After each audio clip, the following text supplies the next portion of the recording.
Today on Locked On Rockies, a 2026 vibe check, and Nolan Arenado should be remembered as a legendary Colorado Rocky, not a legendary St. Louis Cardinal.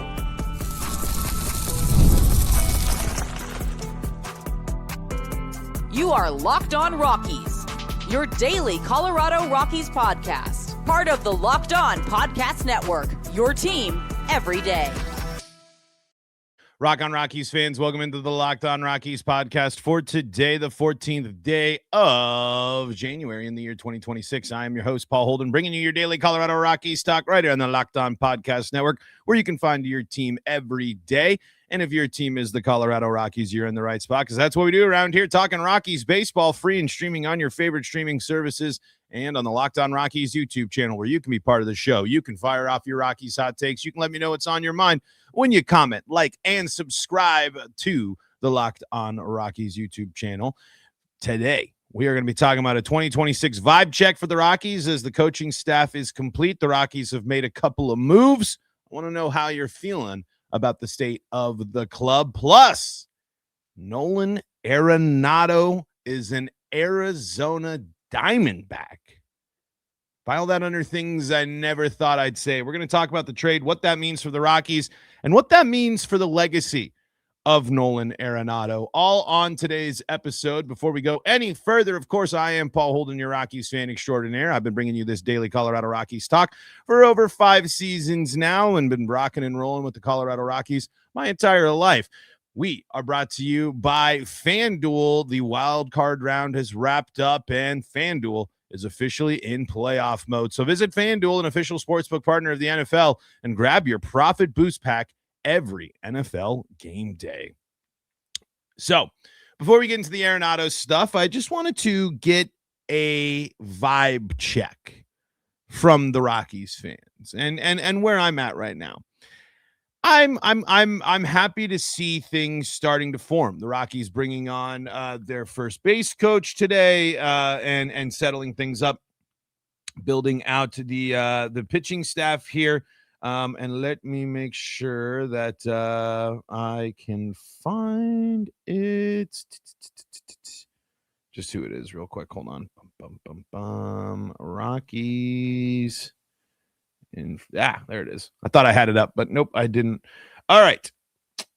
Doug Bernier is the first base coach. He's actually been with the Rockies for a bit here. He was in spent the 2024, this is from a press release from the team, 2024-25 season as the Rockies minor league field coordinator after 2 seasons as the club's defensive coordinator, overseeing infield and outfield instruction. He was also the Major League Data and Game Planning Coordinator from 2020 to 2021. Worked with the research development team. Guy that's been with the Rockies, crunching numbers, working throughout the organization for a while, fills out the Rockies roster. And, of course, the Rockies adding McCarthy there yesterday as well. So things are starting to take shape, and the Rockies, according to reports, are still looking to add another starting pitcher and fill one of their, looking for that utility infielder to help boost the depth there. Are you feeling any more confident about the Rockies?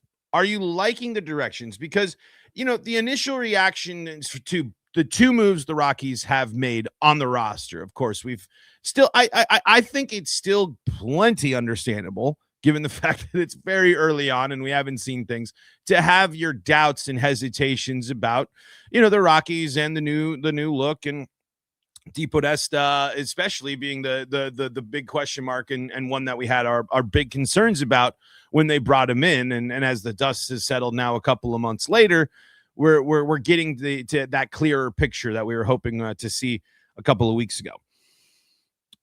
I feel slightly better about the team. I feel slightly more intrigued, and I believe in rebound seasons for Tovar and Doyle enough that I think the Rockies hopefully will be a more competitive and more fun team, an enjoyable team to watch. But it's hard for me to necessarily sit and be overly excited about a lot of what 2026 brings when there's still so much to figure out. And when the plan really is, let's bring in some veterans that can stabilize things. Let's just kind of see. There's still so much see where we're at type of things with the Colorado Rockies here in 2026. But what I do like about what we've seen is, I mean, it just does feel a little bit different. In just this, in the sense of it's a trade, it's a trade within the division. It's bringing in a veteran arm there. It's a little bit, it's not a lot, and it's a reevaluate. It's definitely a reevaluation of the talent within the system, right? With the guys that the Rockies have moved on from, and the guys that the Rockies have decided, the guys that the Rockies did not decide to tender contracts to, what the Rockies decided to do in the Rule 5 draft.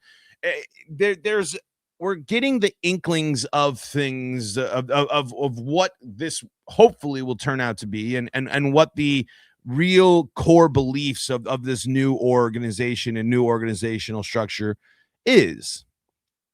But it's not enough.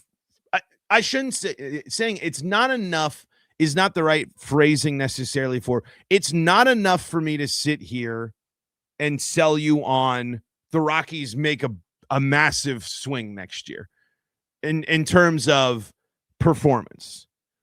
I don't think the Rockies, even if they add what they're going to add, and even if Lorenzen comes in and helps stabilize the starting lineup, and McCarthy and Doyle play incredible defense that helps the Rockies squeak out a couple of close games and benefit from playing good defense at Coors. All that would be great. But I still think my overall vibe and how I'm feeling about 2026 is still deep with filled with skepticism. Earned, of course. But I think it's not going to be until later on this year that we really can start really formulating it. But I how we're feeling and what we're seeing from the team. But I will say, for the off seasons that I've had, working on this show, this one still remains the most interesting and has had the most, most happen really since I've been doing the show. And I hope that they are really focused on using this year as that real big launching point. And using the trade deadline specifically to really start honing in on who these new Rockies are. As much as I'm filled with the skepticism, as much as I think 2026 is going to be pretty similar to 2025, with hopefully the exception of experience in the Rockies, and bounce back seasons from Tovar and Doyle, like we mentioned, help the Rockies not be historically bad, help the Rockies not put them in such tough situations and go through such tough stretches. I still don't think there's anything that's changed so far that makes me think that 2026 is going to be any sort of a remarkable year or anything like that. But I do hope, and what I do think is possible, and what I do think is likely, is we start hearing a little bit, you're starting to see with some of the preseason projections for the Rockies here of, look, it ain't going to be good. It ain't pretty right now, but the direction is moving in the right way. I do think that there is a good chance that at the end of this season, we can see the Rockies moving in a direction and starting to actually start forming an identity that we can base on the actions of the front office here through the offseason, and the actions of the front office and the coaching staff through spring and the first half of the season leading up to the trade deadline. That's what I think 2026 is going to be about, that identity forming, because I don't really see anything else out. I'm not expecting anything massive to happen. I'd love to see a Beck breakout. I think that there are young guys on this Rockies roster. We talked a little bit yesterday after some comments. if we see breakout seasons from Feltner or Tanner Gordon or Jordan Beck, for just a couple of quick names off the rip there, that will change. That will change my vibes, right? That'll change how I'm feeling. That shows that the Rockies have a little bit more on this roster and a little bit more of what they have and what they stuck with so far. Is something is a little bit more competitive and proves that the roster might be in a little bit better of a spot. But I think right now how I'm feeling is I'm going into this season more a little more intrigued. I'm feeling a little bit more I'm feeling a little refreshed about what's happened in the moves made in the offseason.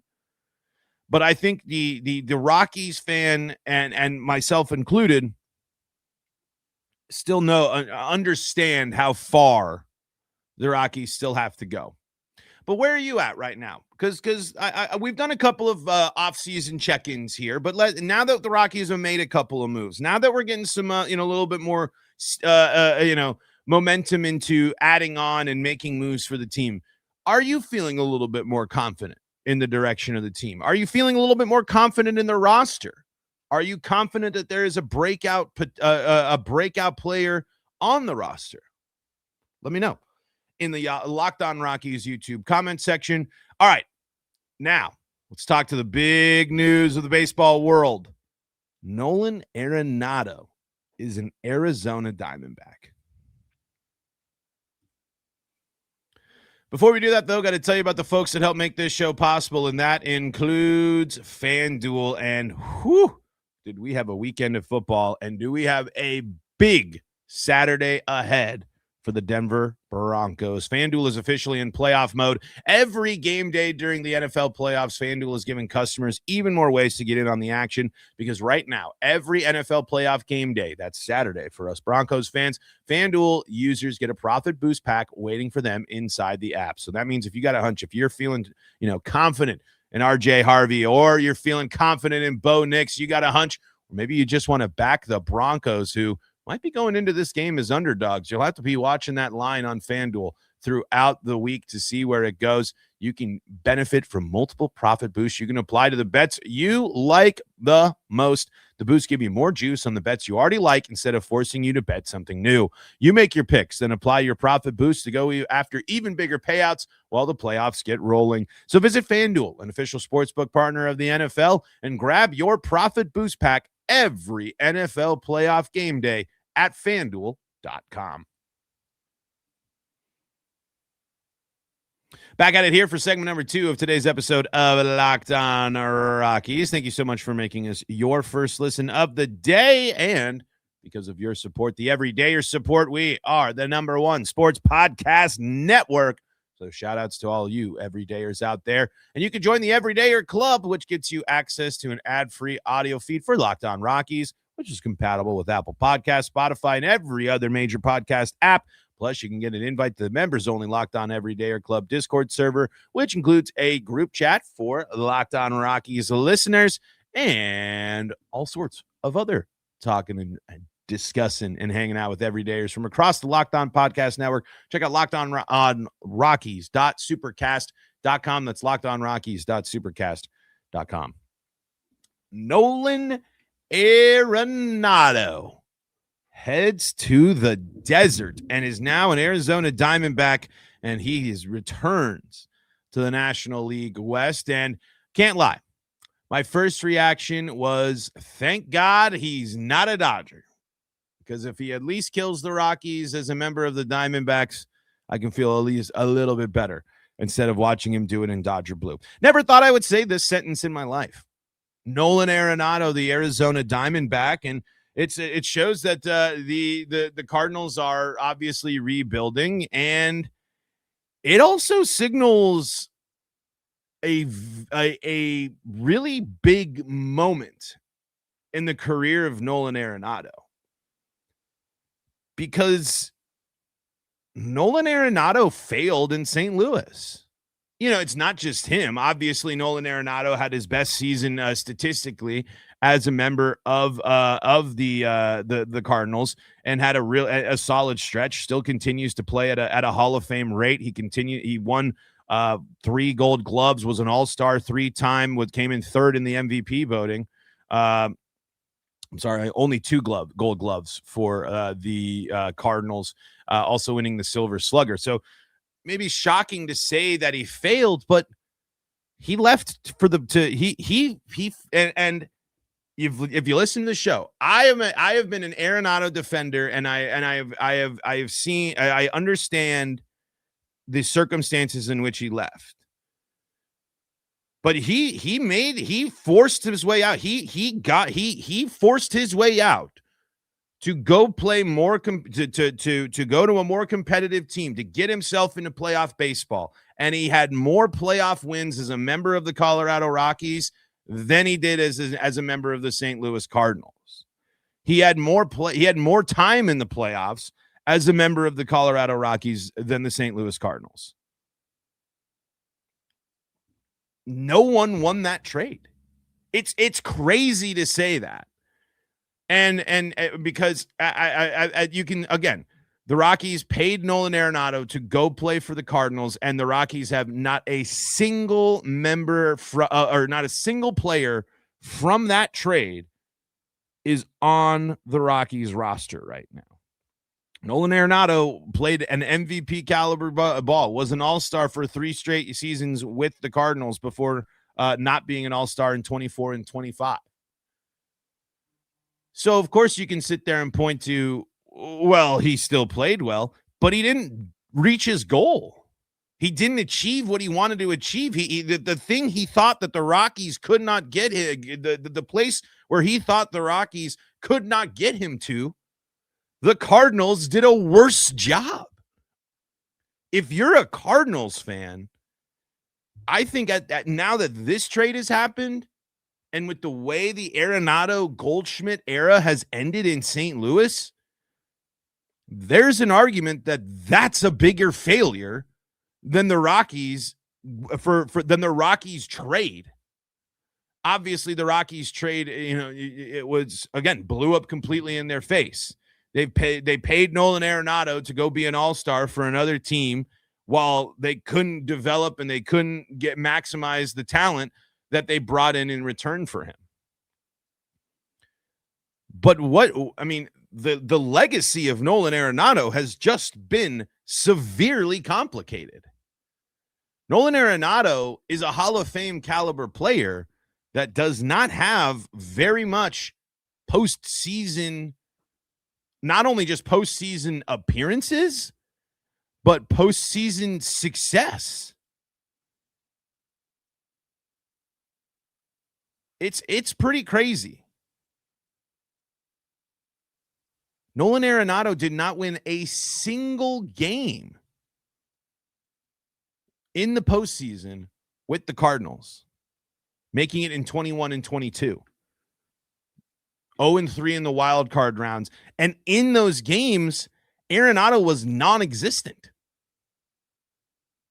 Arenado's playoff career batting average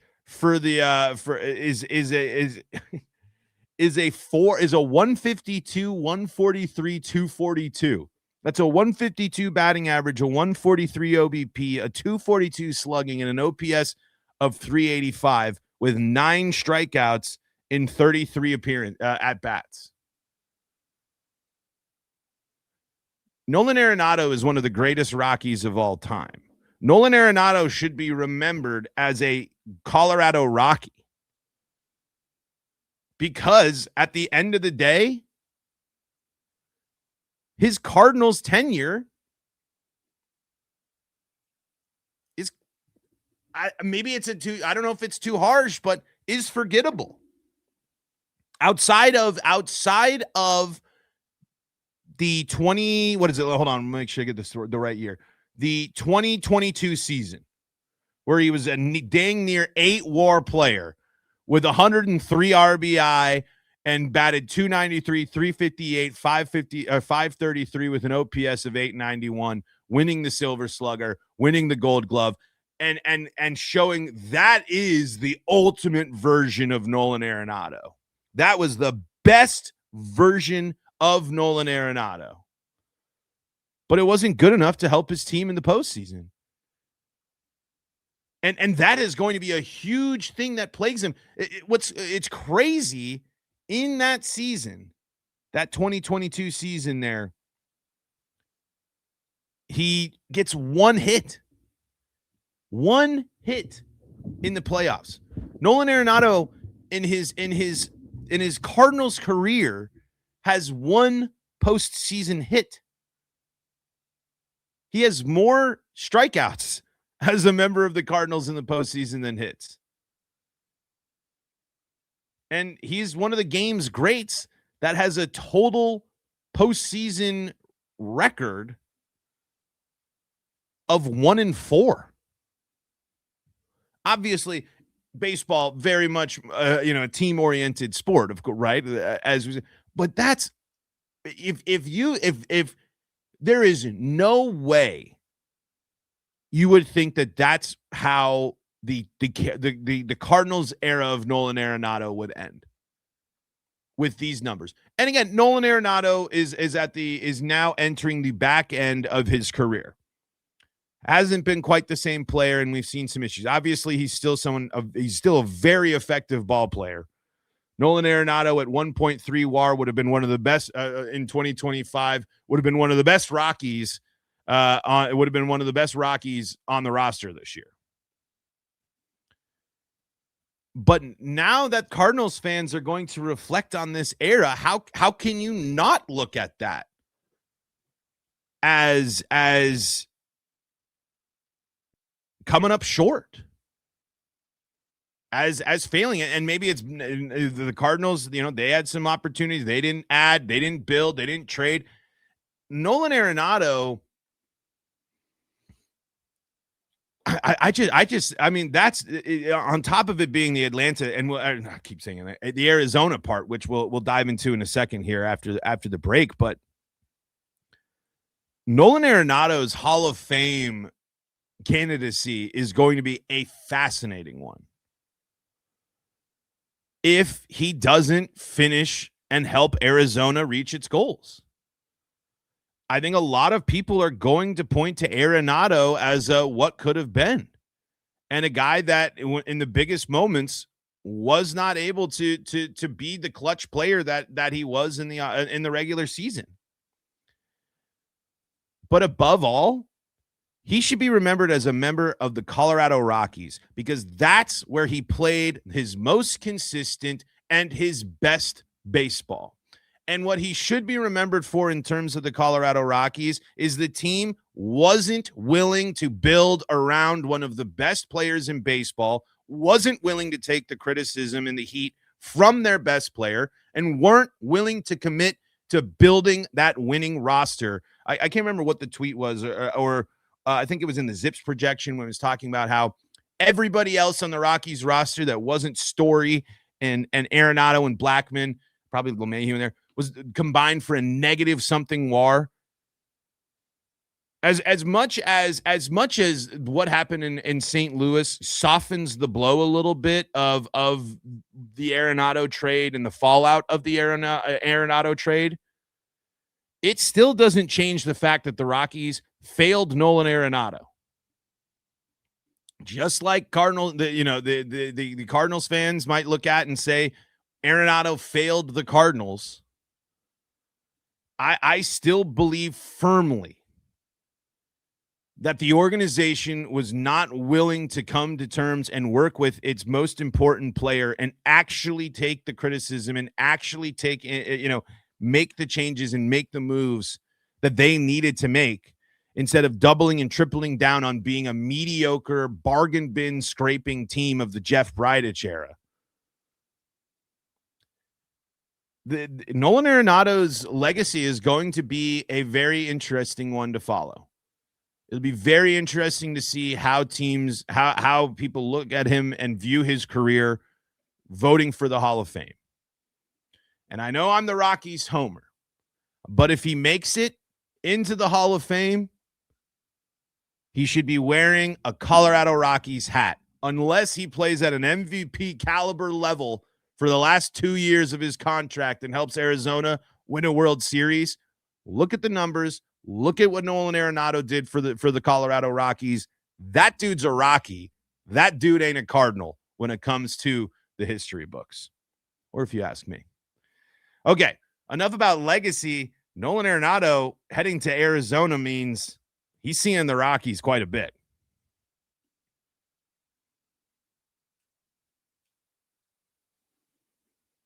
Back at it here, segment number 3 of today's episode of Locked On Rockies. Thank you so much for making us your first listen of the day. Of course, shout outs to you, the everydayers out there.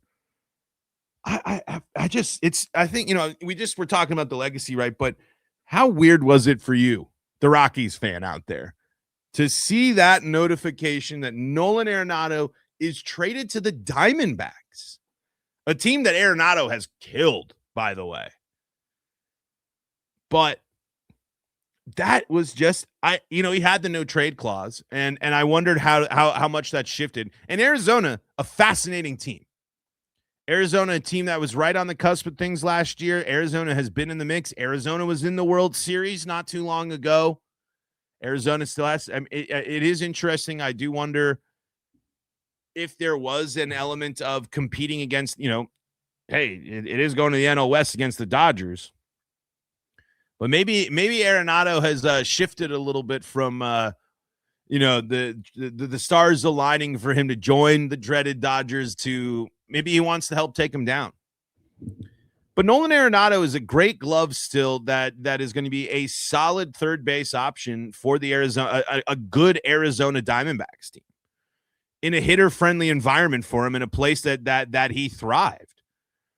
I think this could be a huge bounce back, and unfortunately, he's going to have the benefit of playing a lot of baseball against the Colorado Rockies. It's not like Nolan has necessarily tortured the Rockies. At least, he's had a couple of big games, but I can't really remember, think of Arenado really dominating the Rockies as a member of the Cardinals. I know that there's been a couple of games here and there, but now he's a division rival. And for him, I really think it's a smart move. I think he's going to go to back to a situation he's very comfortable with. He's played in all these ballparks. He understands what, playing in the NL West, and then mixed with a very fascinating team in Arizona. I just was like, wow. I never thought I would put Nolan Arenado, Arizona Diamondback on my bingo card. Just a couple of things I think to highlight that I was retweeting on the interwebs here from the Arenado trade. One thing, the Rockies are not paying Arenado anymore. They made their last payment in 2025. I had retweeted something and I thought that it might that it was the case, but it is not. The Rockies are not paying Arenado anymore. So at least that does make you feel a little bit better, right? And let's see. Anything else that from that?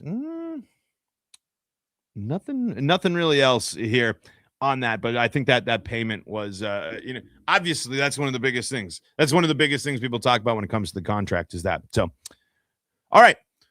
That is going to do it for us today. What was your reaction to the Arenado trade? Let me know in the Locked On Rockies YouTube comments section. We'll be rocking and rolling here with more Rockies coverage throughout the week, all throughout the offseason, and, of course, all throughout 2026. So make sure that you're locked into the Locked On Rockies YouTube channel.